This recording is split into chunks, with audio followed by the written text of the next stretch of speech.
पृथ्वी, अंतरिक्ष तथा उसमें उपस्थित सभी खगोलीय पिंडों जैसे आकाशगंगा या मंदाकिनी तारे आदि को समग्र रूप से विश्व या ब्रह्मांड कहते हैं। ब्रह्मांड से संबंधित अध्ययन को ब्रह्मांड विज्ञान कहते हैं। सभी भारी पिंड जैसे तारे, ग्रह, उपग्रह, क्षुद्र ग्रह, धूमकेतु आदि को खगोलीय या आकाशीय पिंड कहते हैं।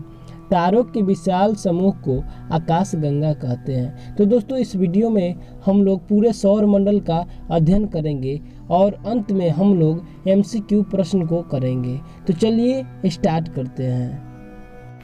जैसा कि आप देख पा रहे हैं दोस्तों, तारों का विशाल समूह यही है, यही आकाशगंगा है और यही गैलेक्सी है और इसी के अंतर्गत आकाशगंगा, मंदाकिनी तारे आदि आते हैं और यही ब्रह्मांड है।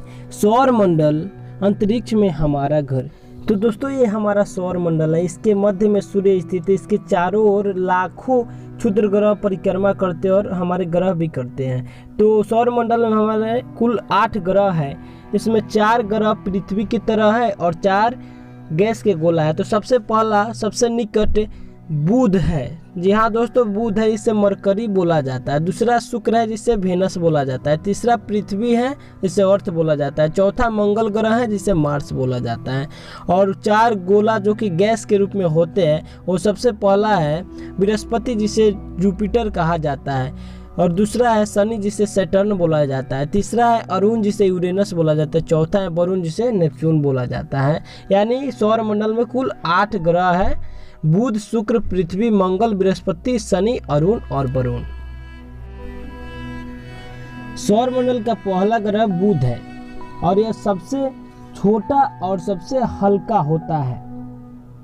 इसके साथ साथ सूर्य का सबसे निकटतम ग्रह है। सौर मंडल का सबसे छोटा ग्रह है। आकार में पृथ्वी के उपग्रह चंद्रमा से थोड़ा बड़ा है। बुध सूर्य के चारों ओर 88 दिनों में तथा अपने 159 दिनों में चक्कर लगाता है। उसका 1 साल उसके 1 दिन से छोटा होता है तथा लगातार बदलता तापमान यहाँ होता रहता है। यहाँ पर वातावरण मौजूद नहीं है और कोई उपग्रह नहीं है। और सौर मंडल का दूसरे ग्रह की बात करें तो यह होता है शुक्र। दूसरे नंबर का ग्रह होता है, सूर्य से भी निकट दूसरे स्थान पर होता है। यह जो ग्रह होता है बहुत ही गर्म ग्रह होता है। जी हाँ दोस्तों, बहुत ही गर्म ग्रह होता है और सूर्य का दूसरा सबसे निकटतम और सूर्य चंद्रमा के बाद सबसे चमकीला ग्रह है। और यहाँ जो टेम्परेचर होता है 437 डिग्री सेल्सियस से नीचे नहीं जाता है।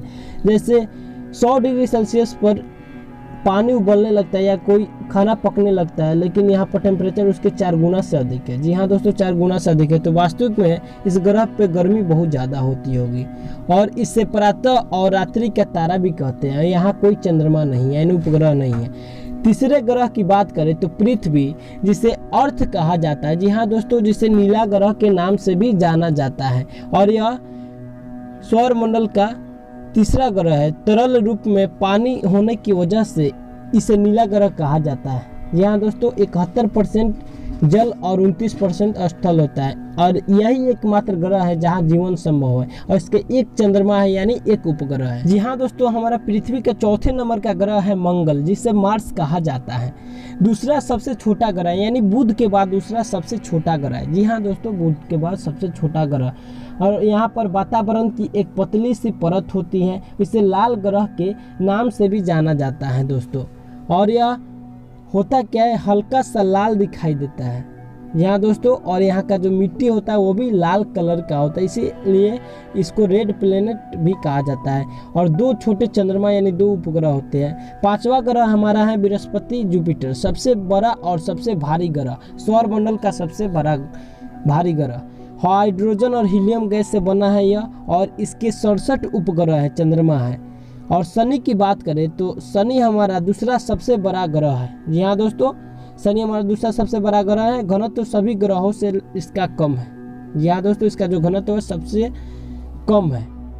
और बात करें दोस्तों, इसको अगर किसी पानी में रखा जाए तो लकड़ी की तरह पानी के ऊपर तैरने लगेगा, उसी प्रकार के एक ग्रह है। और यह जो होता है अपने छल्लों से प्रसिद्ध है। जी हाँ दोस्तों, बढ़े हुए छल्ले से प्रसिद्ध है। सौर मंडल का 7वां ग्रह और तीसरा सबसे बड़ा ग्रह अरुण, जिसे यूरेनस कहा जाता है, सबसे ठंडा ग्रह होता है।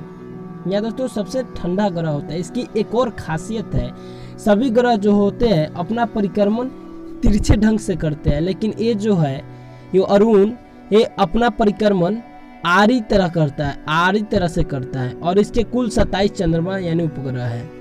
और अंतिम वरुण नेपच्यून जिसे कहा जाता है सबसे अंतिम ग्रह है सौर मंडल का। इसकी एक और खासियत है, नेपच्यून का एक साल पृथ्वी के 164 सालों जितना लंबा होता है, तो आप अंदाजा लगा सकते हैं। और एक 14 चंद्रमा के उपग्रहों का मालिक होता है। तो दोस्तों हम सौर मंडल के इन 8 ग्रह के बारे में जान चुके हैं कि बुध जो होता है सबसे छोटा ग्रह होता है। जी हाँ दोस्तों, सबसे छोटा ग्रह होता है। शुक्र जो होता है सबसे गर्म ग्रह होता है। पृथ्वी जो होता है नीला ग्रह होता है। मंगल जो होता है लाल ग्रह होता है। और बृहस्पति सबसे बड़ा ग्रह होता है। शनि जो होता है छल्ला वाला ग्रह होता है। अरुण जो होता है सबसे ठंडा ग्रह होता है। और वरुण जो होता है सूर्य से सबसे दूर स्थित ग्रह होता है। दोस्तों बृहस्पति सौर मंडल का सबसे बड़ा ग्रह ही क्यों ना हो, लेकिन सूर्य के सामने आते आते फीका पड़ ही जाता है और छोटा हो ही जाता है। जी हाँ दोस्तों, तो सूर्य की बात करें तो सूर्य एक तारा होता है जिसका खुद का अपना प्रकाश होता है और ये अपना प्रकाश अन्य ग्रहों तक पहुंचाता है और अन्य ग्रह इसी का प्रकाश यूज करते हैं। जी हाँ दोस्तों, इसका जो टेम्परेचर होता है बहुत ही अधिक मात्रा में होता है। इसके टेम्परेचर की बात करें दोस्तों तो इसके टेम्परेचर बहुत ही अधिक मात्रा में होता है जो कि अन्य ग्रहों तक पहुंचाता है। 62 करोड़ टन हाइड्रोजन प्रति सेकंड हीलियम में बदलती रहती है और यह जो ऊष्मा होती है सभी ग्रहों तक पहुंचती है। जी हाँ दोस्तों, सभी ग्रहों तक पहुंचती है। और इसकी एक और खासियत बता दें दोस्तों, यह इतना टेम्परेचर वाला होता है कि यह बहुत करोड़ सालों तक अन्य ग्रहों तक अपना ऊर्जा दे सकता है, हीट ऊष्मा दे सकता है। और यह होगा क्या, अगर 50 करोड़ वर्ष के बाद हमारा जो पृथ्वी होगा लावा के रूप में बन के पिघल जाएगा और हमारा अस्तित्व लगभग खत्म हो जाएगा। तो आशा है आपको वीडियो अच्छी लगी होगी। तो दोस्तों हम लोग नेक्स्ट पार्ट में MCQ प्रश्नों को करेंगे, तो वो भी आप आके देखिएगा ज़रूर। तो मिलते हैं नेक्स्ट पार्ट में, तब तक के लिए दीजिए इजाज़त। जय हिंद, जय भारत।